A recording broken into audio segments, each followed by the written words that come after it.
नमस्कार, कैसे हैं आप लोग? आप लोग बहुत अच्छे होंगे।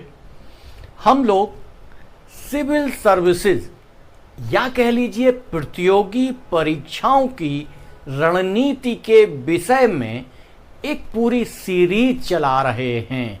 इस सीरीज में हम आपको बता रहे हैं कि किस प्रकार से सिविल सर्विसेज के प्रत्येक अंग को टच करते हुए आप रणनीति बनाकर, एक योजना बनाकर अपने गोल को प्राप्त कर सकते हैं, अपनी चीज़ों को प्राप्त कर सकते हैं।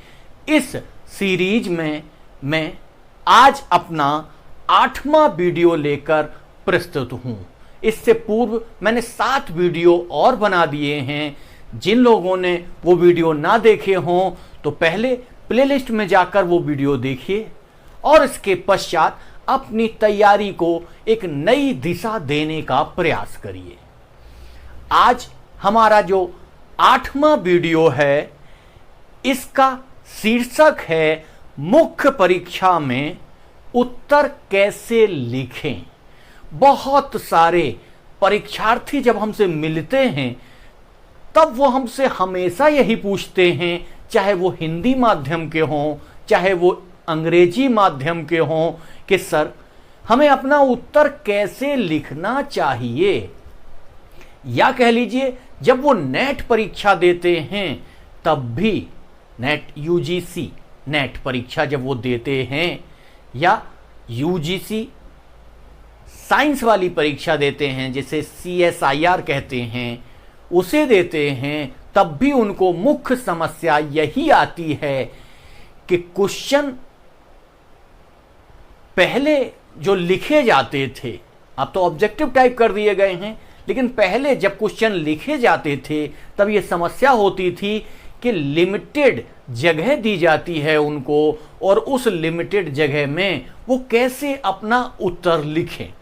तो आज का टॉपिक हमारा यही है कि सिविल सर्विसेज या प्रतियोगी परीक्षाओं में मुख्य परीक्षा के दौरान हम अपने उत्तर को किस प्रकार से लिखें जिससे हमें अधिक से अधिक अंक भी प्राप्त हो जाएं और हम अपने गोल को प्राप्त कर सकें।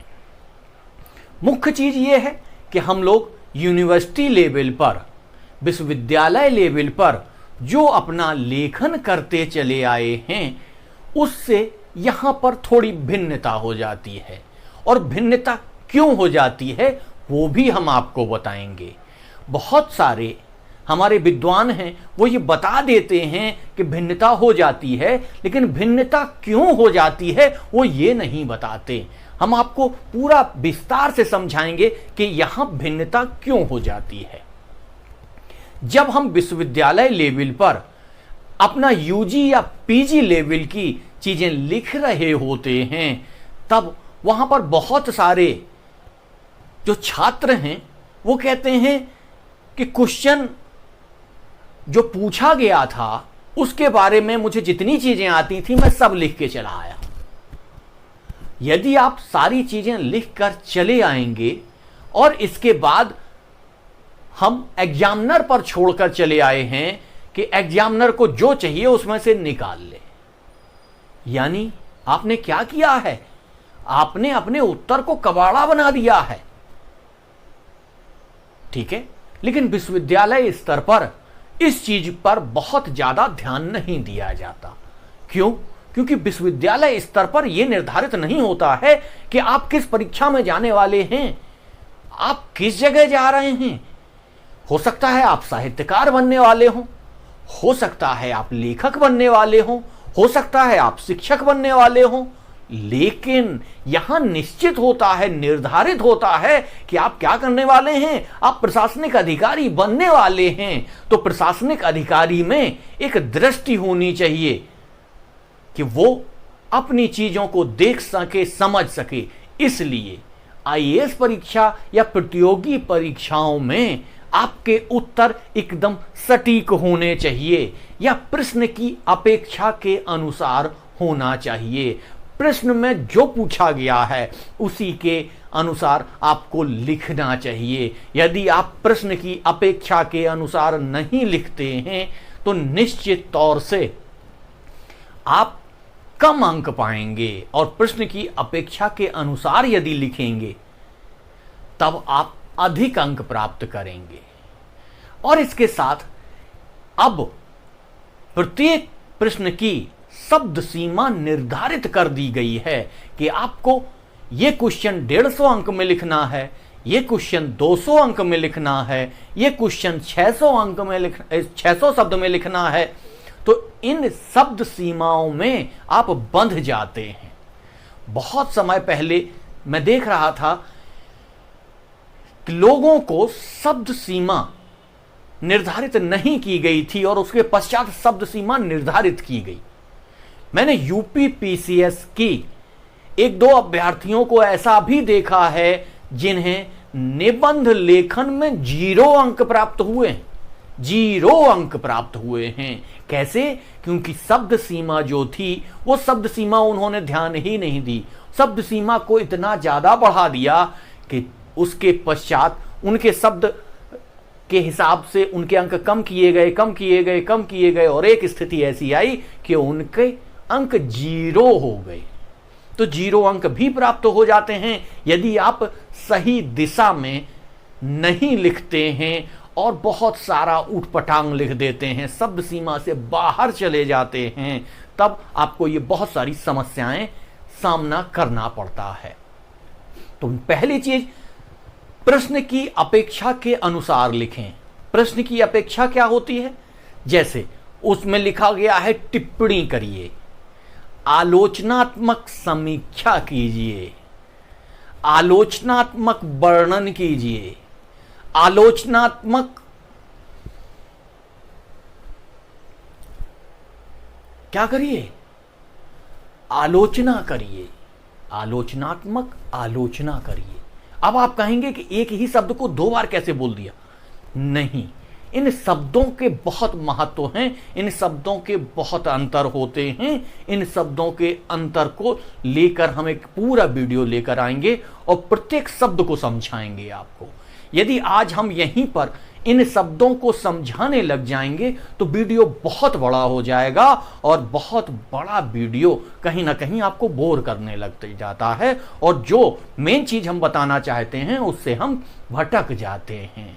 इसलिए यहां उन शब्दों की व्याख्या नहीं करेंगे, शब्दों की व्याख्या बाद में किसी दिन करेंगे, एक पूरा वीडियो इस पर लेकर आएंगे। चलिए अब हम लोग सीधे चलते हैं कि 2 तरीके के तो हो गए कि शब्द सीमा में हमें रहना है और क्या करना है, शब्द सीमा से 10-15 शब्द ऊपर नीचे हो सकते हैं, लेकिन ना तो बहुत कम लिखना चाहिए ना बहुत ज्यादा लिखना चाहिए, और दूसरा प्रश्न की अपेक्षा के अनुसार लिखना चाहिए। ये तो बाहर की चीज हो गई, लेकिन अंदर की चीज है कि क्वेश्चन हमें कैसे लिखना चाहिए, उसकी क्या टेक्निक होनी चाहिए। तो उसकी टेक्निक क्या होनी चाहिए? उसकी टेक्निक ACC होनी चाहिए। क्या होनी चाहिए? ACC। यहां मैं सीमेंट का नाम नहीं बता रहा हूं, आप लगें कि ACC सीमेंट, ACC सीमेंट नहीं, यहां मैं उस टेक्निक के बारे में बता रहा हूं कि आपको अपना उत्तर ACC लिखना चाहिए। अब ACC क्या हो गया? A का मतलब एनालिटिकल, C का मतलब कंपैरेटिव और दूसरे C का मतलब क्रिटिकल। ठीक है, पहला क्या हमने बताया? A। चलिए A को देख लेते हैं। एनालिटिकल, एनालिटिकल का मतलब होता है विश्लेषणात्मक, यानी कि व्याख्या में ज्यादा नहीं जाएंगे, ज्यादा उसका विस्तार नहीं करेंगे, एकांगी नहीं लिखेंगे। यानी कि यदि हमें किसी चीज की एक ही चीज बहुत अच्छी लगती है, यानी कि कोई विचारधारा यदि हम लिख रहे हैं, अपना जो वैकल्पिक प्रश्न है पत्र है, उस वैकल्पिक प्रश्न पत्र में हो सकता है विचारधारा आ जाती है। मान लीजिए हम साम्यवादी विचारधारा में बहुत ज्यादा रुचि रखते हैं, हमको अच्छी लगती है, तो हम उसके गुण ही गुण लिखते चले जाएं तो ये एकांगी हो जाता है और ऐसे आंसर को अच्छा नहीं माना जाता है। हमको क्या करना है? विश्लेषण करना है, और विश्लेषण में उसकी अच्छाई के साथ साथ उसकी बुराई भी लिखनी पड़ती है, उसकी तुलना करनी पड़ती है। तुलना तो खैर दूसरे वाले में आता है, लेकिन उनके दोनों पॉइंट आपको दिखाने पड़ते हैं, विश्लेषण करना पड़ता है, और आपको बताना पड़ता है कि ये चीज इसमें अच्छी है, ये चीज खराब है, लेकिन खराबी कम है, अच्छाई ज्यादा है, इसलिए हम इसको अच्छा मानते हैं। इस तरीके से आपको लिखना पड़ता है। और हां, कैसे ये चीज अच्छी है और ये क्यों अच्छी है और इसमें क्या क्या चीजें हैं, ये तीनों चीजें आपको सम्मिलित करनी पड़ती हैं इस विश्लेषणात्मक उत्तर में। कौन कौन सी चीजें? क्यों, कैसे और क्या। ठीक है। व्हाट, वाई और हाउ। व्हाट, वाई और हाउ, ये तीनों चीजें हमें इस उत्तर में लिखनी पड़ती हैं। क्यों लिखनी पड़ती हैं? क्योंकि आप एक आईएएस अधिकारी बनने वाले हैं, और आईएएस अधिकारी के पास इतना मौका नहीं होता है, इतना टाइम नहीं होता है कि वो जाके पूरा समझे उन चीजों को। उसको तत्काल निर्णय लेने पड़ते हैं, तो उसको क्या करना पड़ता है? फाइल को पढ़ना पड़ता है, और फाइल को पढ़ने में उसकी एक दृष्टि होनी चाहिए कि जैसे ही फाइल पढ़ने के लिए जाए वो, तो उसको तुरंत मिल जाए कि इसमें क्या चीज है। ठीक है। जब उसने क्या निकाल लिया, तो ये चीज क्यों है, तो ये क्यों है निकाला। फिर ये चीज कैसे है, तो जैसे ही हम कैसे पर आते हैं, वैसे ही हम उसका निदान खोज लेते हैं कि ये ऐसे है, इसको ऐसे नहीं, ऐसे होना चाहिए। ठीक है। यानी कि सबसे पहले देखते हैं कि ये क्या है, समस्या है क्या। समस्या जब हमने जान ली कि ये समस्या ये है, उस समस्या के बाद उसको हम देखते हैं कि ये समस्या क्यों है, उसका कारण क्या है। जब हम उसका कारण जान लेते हैं, तो कारण जानने के बाद ये कारण कैसे उपस्थित हुआ या किस प्रक्रिया के माध्यम से हुआ, क्या कारण थे, कैसे हुआ, तो ये सारी चीजें जब हम जान लेते हैं तो उसका निदान तुरंत कर देते हैं। तो तुरंत आदेश कर दिया जाता है कि इस समस्या को इस तरीके से सुलझा दिया जाए, और वो समस्या सुलझ जाती है। तो आपको तत्काल निर्णय करने पड़ते हैं, इसलिए आपको विश्लेषणात्मक दृष्टिकोण अपनाना पड़ता है लिखित परीक्षा के दौरान भी। जब हम लोगों को मूल्यांकन के लिए ये चीजें दी जाती हैं, तो हम लोगों से ये अपेक्षा की जाती है कि आप एज ए सब्जेक्ट एक्सपर्ट होने के नाते इन चीजों को देखें और उसी हिसाब से उनको नंबर दें। पहले से समझाया जाता है कि आपको इन इन पॉइंट्स पे देखना है, ऐसे ऐसे आप पूरा कार्य करेंगे। इसके पश्चात मूल्यांकन के लिए आपको कॉपियां दी जाती हैं। जब मूल्यांकन के लिए एक परीक्षक बैठता है, तब उसके पास पूरे दिशा निर्देश होते हैं पहले से कि किस तरीके से देखना है। क्योंकि हम एक प्रशासनिक अफसर बनाने जा रहे हैं, तो प्रशासनिक अफसर में विश्लेषणात्मक पद्धति होनी चाहिए, और विश्लेषणात्मक पद्धति यदि उसके लेखन में हमें मिल रही है, एनालिटिकल वो है, तो हम उसको अच्छे नंबर देते हैं। इसी में दूसरा जो पॉइंट है हमारा सी क्या होता है? सी का मतलब होता है कंपैरेटिव, यानी कि तुलनात्मक। जब हम कोई आंसर लिख रहे हैं, तब हमें उसकी तुलना भी करनी पड़ती है। जैसे कि कोई तथ्य है या कोई विचारधारा है, आधुनिक विचारधारा है, तो वो विचारधारा प्राचीन काल में कैसी थी, मध्यकाल में कैसी थी, या वो इंडिया में कैसी है, अमेरिका में कैसी है, विकासशील देशों में कैसी है, विकसित देशों में कैसी है, अविकसित देशों में कैसी है। इन सारे पॉइंट्स को देखते हुए, एक दृष्टि बनाते हुए हम अपने उत्तर को लिखते हैं।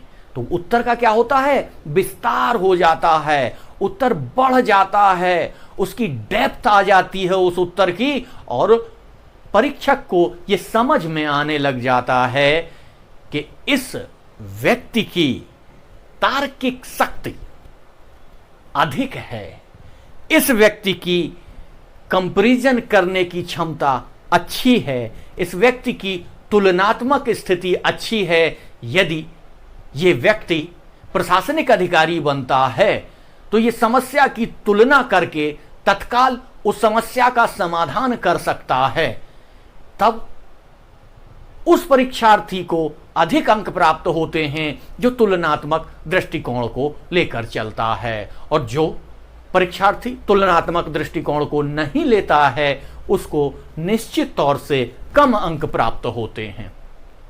बहुत सारे परीक्षार्थी ऐसे होते हैं वो प्री मास्टर होते हैं, यानी प्रारंभिक परीक्षा उनकी कभी रुकती ही नहीं है और मेंस उनका कभी निकलता नहीं है। उसका मेन कारण यही है कि उनके लिखने की पद्धति गलत है, लिखते वो ठीक से नहीं हैं। उनके लिए ये वीडियो बहुत ही लाभदायी सिद्ध हो सकता है।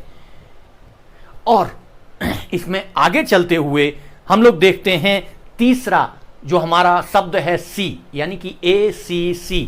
ए की व्याख्या हो गई, सी की हो गई, अब तीसरे सी की। तीसरा सी क्या है? क्रिटिकल, यानी कि आलोचनात्मक।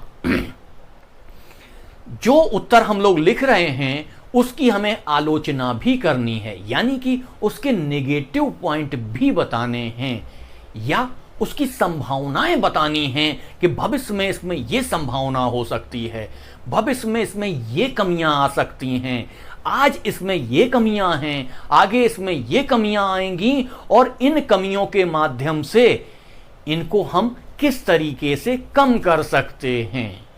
कमियां और अच्छाइयां प्रत्येक जगह होती हैं, लेकिन हम उसी को ऑप्ट करते हैं, उसी को सिलेक्ट करते हैं जिसमें कमियां कम होती हैं, विशेषताएं अधिक होती हैं। तो हम क्या करते हैं? कमियों को बताते हैं और कमियों को बताने के पश्चात उसकी क्या करते हैं? समालोचना करते हैं। यानी क्रिटिकल पॉइंट में दो भाग हो जाते हैं, आलोचनात्मक और दूसरा समालोचनात्मक।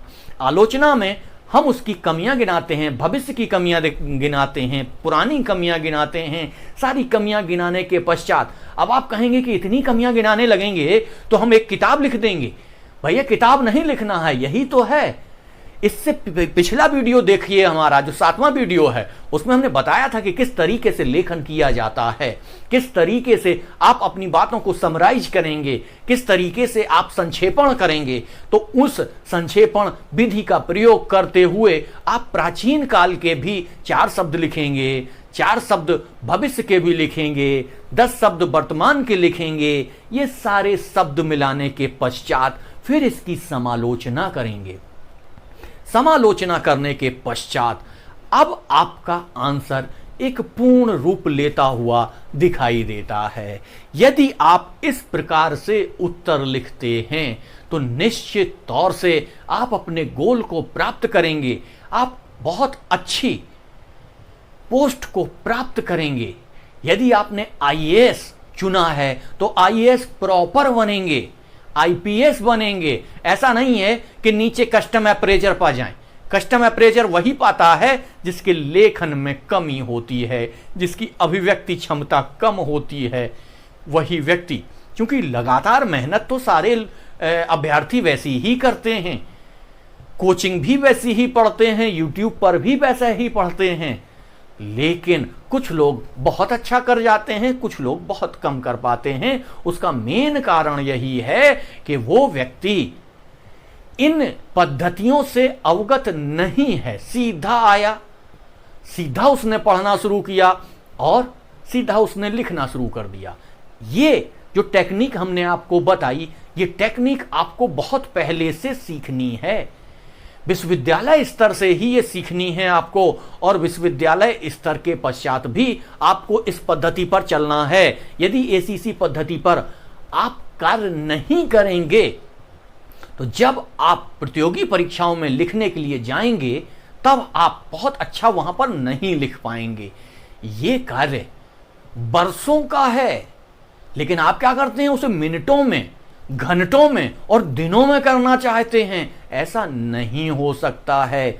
ये सारी चीजें अपने अंदर समाहित करनी पड़ती हैं, और जब ये समाहित हो जाती हैं तब आपकी अभिव्यक्ति के रूप में निकलती हैं और यही चीजें देखी जाती हैं।